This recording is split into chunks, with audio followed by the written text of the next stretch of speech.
you like to know my top 20 Paramore songs of all time? Of course you would! That's why you clicked on this video! Number 20, we're starting off big. The only exception. To be honest with you, I'm shocked this one is so high. This one has definitely suffered with overplayed syndrome for me. Because when it first came out, like, I was obsessed with it and everyone I knew was obsessed with it and it was on repeat all day, every day. It was on the radio, it was on TV. And I think now, 8 years on, well, 8 years, it's just, it's got a little bit stale. But clearly, I still prefer it musically to some other songs. Because I think if you take away the fact that it's been overplayed, if you actually listen to it objectively, which can be very hard if you've heard it a million times, it's such a sweet song. That first chorus that is so delicate, where it doesn't have any harmonizing, it's just Hayley. It's so, so beautiful. That tiny little electric guitar in the background, so beautiful. Number 19 is Interlude, Moving On. Oh boy, the amount of tea I have sipped and spilt to this song. This song, just, it's literally like a 1 minute ukulele song on their last album, and it's so sassy and it's so passive aggressive, and it's like, I feel like Hayley maybe encompassed all of the negative feelings that she had from, you know, people leaving Paramore and just put them in this nice happy ukulele track, and then it was done. Like, that was what she needed to do. She needed that tiny, like, short ukulele song. She needed to get her emotions out, and then the rest of the album was just positive and looking forward. But it is a great song to sing when you're really mad at someone. I recommend it. Because it's just like, you're a dick, but I'm totally fine. Don't worry about it. Number 18 is When It Rains. I think it's just because the guitar tone is so wonderful. It's such, it's a ballad. You know, it's got like guitar in it, but it's a true ballad. It's so stripped back. When you actually think about the instrumentation going on, like the kick drum is so prevalent after the choruses. It's really paced out. And that lead guitar in the chorus, like, I know I'm just talking about the instruments here, but like, brain, I guess. It's got such a nice tone to it. And it's so easy to sing. It's not easy to sing well, but it's easy to just, and oh, you know, it's so nice to just, I don't know. I didn't realize that was a highlight from Riot for me, but apparently it is. Number 17 is Turn It Off. I love Turn It Off. The chorus is so good. It's not heavy, it's not hard hitting, but it works. It takes the song to another level completely. And the worst part is so nice. The vocal line is parties. It's just the way it goes down. It makes that chorus so great. And that last chorus where Hayley's like, and in the free fall light, oh, woman, get those trills. And number 16 is Now. I remember first hearing Now on the radio. I think it was like Radio 1, and it was like the first time it had been played in the UK. And I remember hearing it and just going, oh God, what have they done? I was just like, why is Hayley trying to sound like Gwen Stefani? Why is this so feisty? This isn't the 4-chord Paramore that I know and love. No offense, but like Brand New Eyes was literally 4 chords, and that's fine. I mean, look at my music. But like, this was so, so different. It was such a jump. I think people overlook the jump in musical style now, looking back like 4 years on, how different it actually was, especially starting with Now as the single. It was like, oh, damn, we're getting a new Paramore with 2 less people in it. Holy heck. But the verses are so urgent. You know, I'm not a massive fan of the chorus, actually. I think the chorus is actually the weaker part of the song. The verses, which is, don't try to take this from me. Don't try to take this from me. Nah, so, I want to go listen to that now. Just that, nah, so good. I don't think I've seen, no, I haven't seen them play it live. Because I haven't seen them since 2010? I think it was 2010. It was at Reading Festival. I've only ever seen them once, which is crazy to me. That is changing when they release P5. Anyone else excited for P5? Hollow if you are. But I want to see that live so bad now. I want everyone to just, nah, I don't know if they're going to play it on the next tour. Who knows? Number 15 is My Hero, which is a cover of a Foo Fighters song. But I like the electronic mix. So look up My Hero, electronic mix, Paramore, and just listen to it. It's so... This one, to be honest with you, is more for nostalgia. Tried not to have the nostalgia goggles on, but this one takes me back to sitting on a hill in the next town over from my hometown with a boy I'd met on MySpace, He became like my first real boyfriend. We were together like 10 months and we would sit on the same hill, listen on our really crappy old iPods that people used to listen on, and that always used to come on and I used to love it. That and like Elliot Minor songs just take me right back to that relationship. And I look back on it now like, yeah, it wasn't a bad time. Like the guy was a dick, but you know, the actual time in my life, it was really good. And it's a really, really nice song. Like the chorus is obviously, like I'm complimenting the Foos here as well, but like the chorus, which is I'm not gonna keep singing Paramore songs. This isn't like meant to be a cover video, but I don't know, it's a really strong chorus. If you listen to the actual Foos version, like the original, it's a very heavy chorus with like a lot of snare, like there goes my hero. But like when Hayley does it, it's a lot more, it's just soft and airy. It's like there goes my hero. You know, it's so different. It's the same song but done like it's a cover that was pulled off perfectly in my opinion, and the electronic mix just really ups it for me personally. And number 14 is Careful. Oh my god, Careful is an amazing song. The key, like that is clearly in a minor. That's like F minor, maybe? Maybe it's an F sharp minor. Maybe I'm completely wrong. But the way just the first verse, you know, after you get past the da-da-da-da-da-da, and then it's just it all drops and you just hear Hayley's powerful vocals. And then it just comes straight back in the verse, and you just don't know what's hit you. If you're listening to Brand New Eyes just for the first time, and that's the first song you hear, you're just, whoa! Like, the difference between that album and Riot, it's like Brand New Eyes and Self-Titled. There was such a divide for me. I mean, there was more of a divide between Brand New Eyes and Self-Titled than there was Riot and Brand New Eyes, but there was still such a divide, and I think that's just really encapsulated in Careful. It's a great song. Even though the lyrics probably were the cause of many arguments. But that like middle eight where it says, truth never set me free.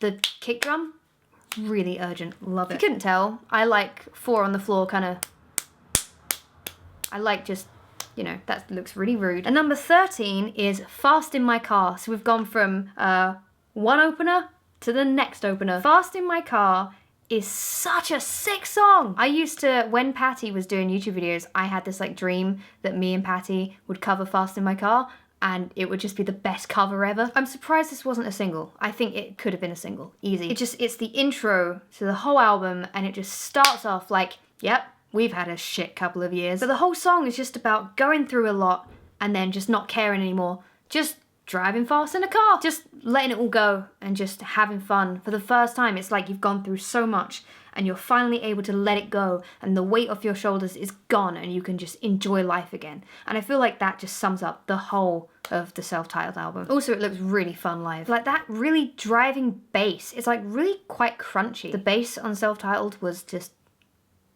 really good. Number 12 is Looking Up. This one again is a little bit nostalgic for me, simply because Looking Up is such a band song. It's such a, we've gone through so much, now we're on the road, we fight sometimes, but we're a band. Like that's what Looking Up is to me. Like lyrically, just musically, it's so perfect. And I think literally when I was in a band back in like 2010, like I dreamed of covering it. I imagined it as our song, you know, it reminds me of just being on the road.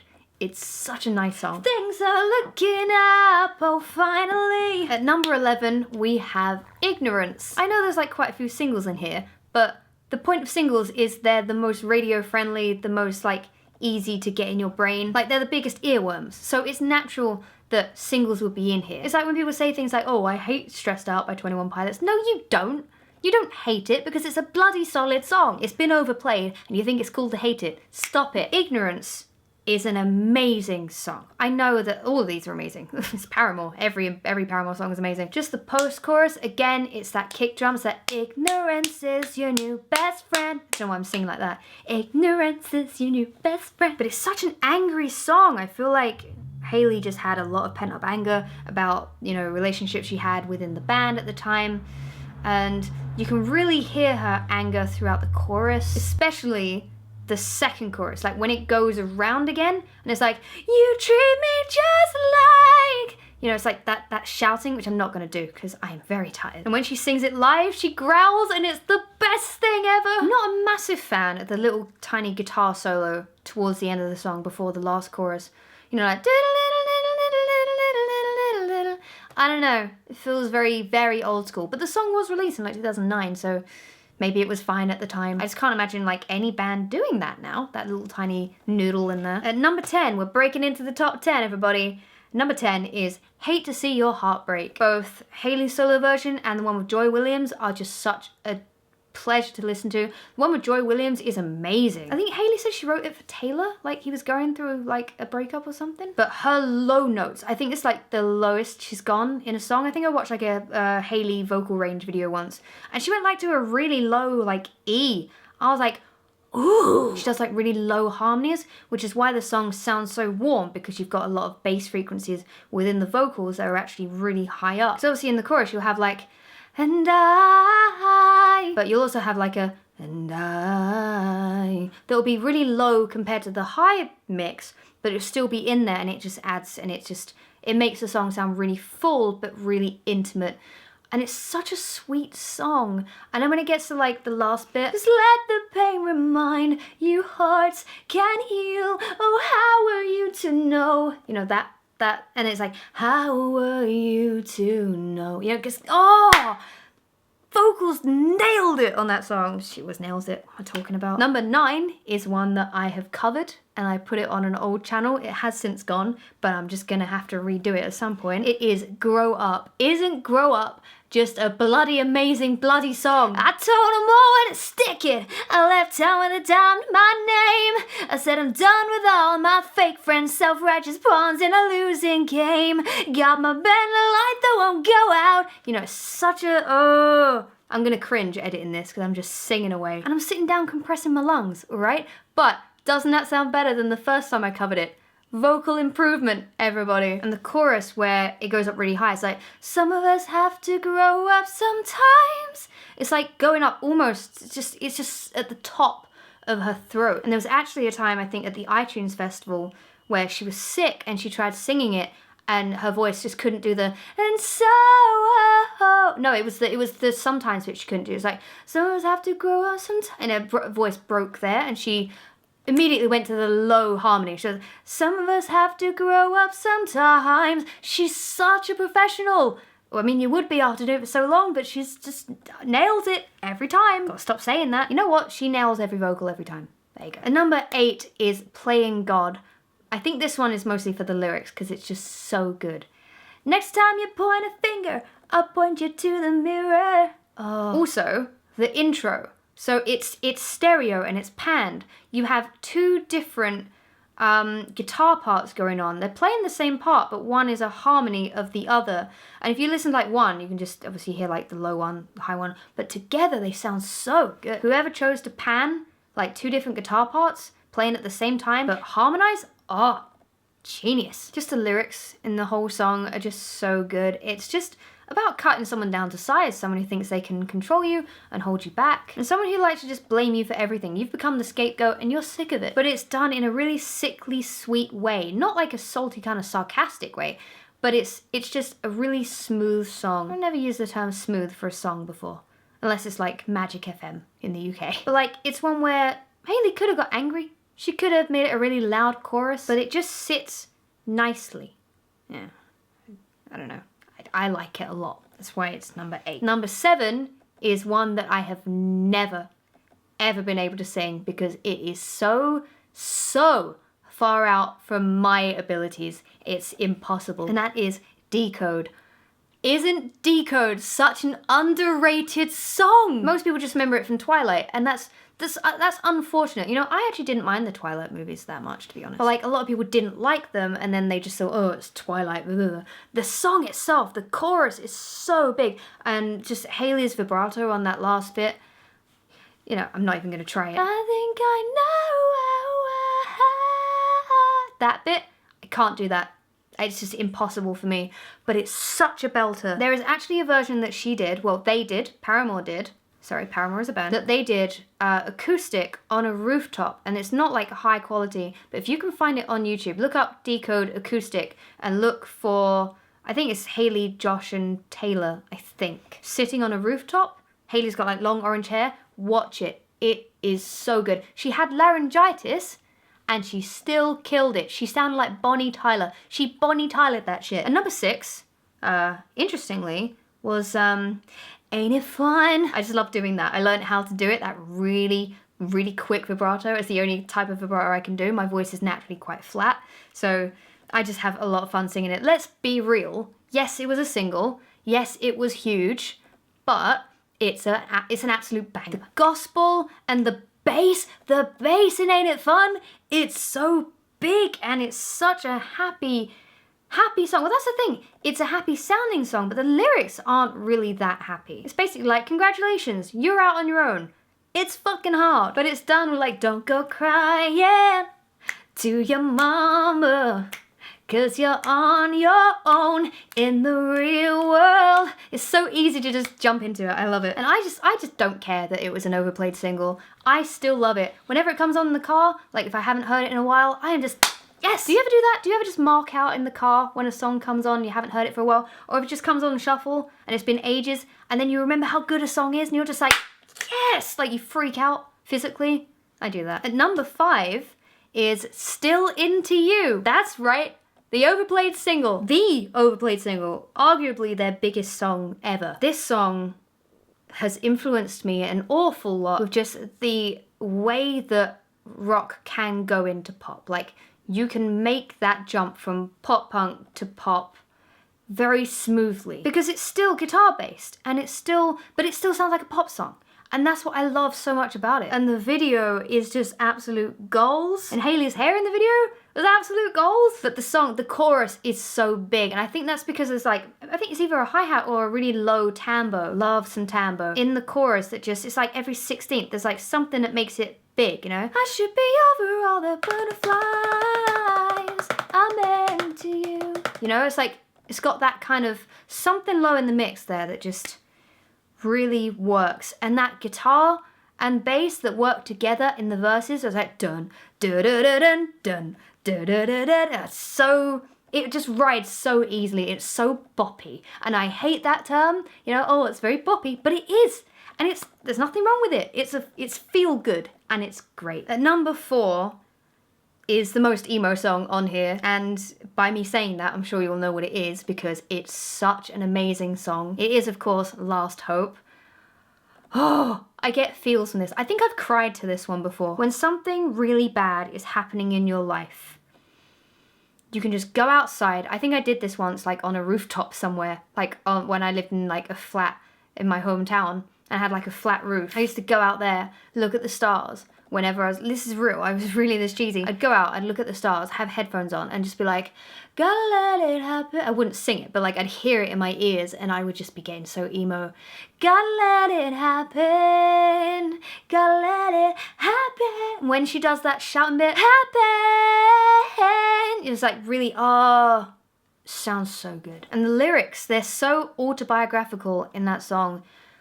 Hayley let herself be so vulnerable for the self-titled album, but it's really shown in Last Hope. Like all of her doubts and insecurities, they're all there, and like all the horrible things that have happened, she's just accepting that they have to happen, she has to hurt, and then she has to move on from it. That's what Last Hope is for me, at least. That's how I interpret it. Anyone else interpret it that way? It's such an incredible song. But according to me, there are 3 better. Okay, top 3. Here we go. This one, I don't think many people would rank it this high, but this was the first one that I heard off of Brand New Eyes because it was at a listening party. I wasn't at the listening party, but someone leaked it online, and as soon as I heard it, because I was already a massive Paramore fan from Riot. When I heard this, I was like, this is the best thing they've ever done. It doesn't get better from here. And I think it's because it's a really simple song, but it's so hard hitting in the chorus, and it is, of course, where the lines overlap. The keyboard at the end, I was like, doo-doo, doo-doo, gets me every time. The chorus, I think it's because it's a slow guitar riff. It's like, no one is as lucky as us. You know, it's a slow tempo. It's like a halftime kind of, it's not halftime, but it's like false halftime, I think. Maybe I'm talking out my butt. Yeah, it's definitely false because you can hear the guitar being like, but it sounds like it's going, it's like straight. It sounds like it would be straight. And just the vocal line over the top, nowhere, is so big. And that was my goals when I was in a band. When I was in a pop punk band in Southend in Essex, I would, you know, whenever we were playing like really local gigs and we were failing auditions and stuff, that song was like the dream song that I wish I'd written. I still wish that I'd written Where the Lines Overlap. Hell, if I could write a song like that now, I'd stick it on an album tomorrow. So we're into our top 2. There is one very popular song that has not been mentioned that I'm sure you're all awaiting. A few of you might have thought I was going the hipster route and being like, it's not even that good. It was too popular, so it can't be on the list. But no, the opposite. I have put it very high, and that is of course do do do do do do do do do do do do do do do do. Do you know how many times as a 16-year-old, 17-year-old kid I used to turn the lights off in my bedroom back in my dad's house, put headphones on and pretend that I was Hayley Williams? Actually did it, like pretended I was holding a microphone and everything. I was singing to the crowd and looking at my ex-boyfriend, not my recent ex-boyfriend, but like, you know, when I was like 16, 17. This song was one of my all-time favorite songs throughout my teenage years. Like, if I had to sum up my teenage years, it would be Misery Business, I'm Not Okay, American Idiot, Lifestyles of the Rich and Famous, probably some White Stripes songs in there somewhere. That's about it. If I had to sum it up, it would be those songs. Misery Business was such a turning point for me. It was the first Paramore song I heard, I think. The music video, who on earth had orange hawk hair back then? I had my hair bright orange after that. Many, many times. I have gone back to orange many times because orange is still cool, damn it. But at the age of like 16, Hayley was my absolute goals. Style icon, an amazing voice. Hell, I was so jealous of her. Like, I even tried to pretend that I hated her for a while. I was like, no, Paramore suck. I hate Paramore. And really, I just really wanted to be Hayley Williams. I don't really even need to talk about the song, really, because you've heard the song. You know the song. You know how amazing the song is. It's even more incredible live. They get fans coming up on the stage and singing the really cool bit. Which, by the way, no, I can't do. I mean, I can. If my voice is warmed up, I can do it. But only just. So my voice is not warmed up, so you're not getting it. But that bit, that last chorus where it's dropped out and it's just that drum beat. Oh, it's one of my favorite, like, parts of any song. Ever.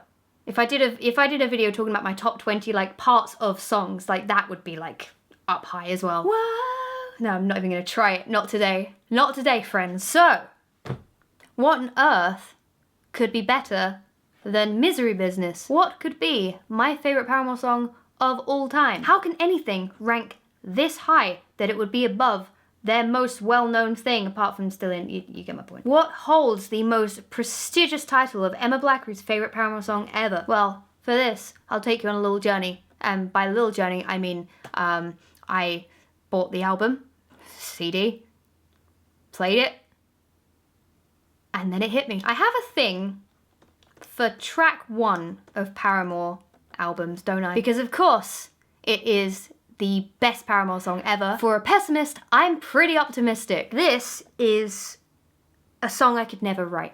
Like, you know, you have songs you wish you'd written, and then you have songs that are so out of your league in terms of songwriting and music capabilities that you could never envision your brain ever writing something that good. That is this song for me. The chords are so cool. I'd never really heard that type of open chord riff done in that way when I was like 15, 16 when the album came out. The verses where it's just a kick, like an offbeat kick. Just talk yourself up and tear yourself down.